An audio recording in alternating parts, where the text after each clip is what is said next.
দীর্ঘ প্রায় 60 বছরের রাজনৈতিক জীবনের যারা সহযাত্রী সহযোদ্ধা ছিলেন আছেন, তাদের সকলের প্রতি সমবেদনা জ্ঞাপন করছি।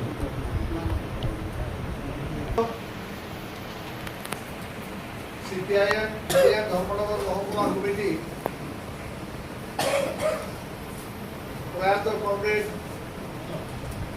গোপাল শর্মাকে শ্রদ্ধা জানাবার জন্য, তাকে স্মরণ করবার জন্য স্মরণ সভা থেকে তার যে মতাদর্শকে অনুসরণ করে তিনি নিজেকে উৎসর্গ করেছেন, জীবনের শেষ দিন পর্যন্ত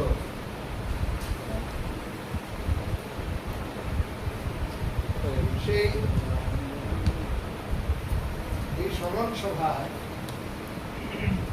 আমরা দীর্ঘ তার রাজনৈতিক জীবনকে স্মরণ রাখার জন্য যে কর্মসূচি,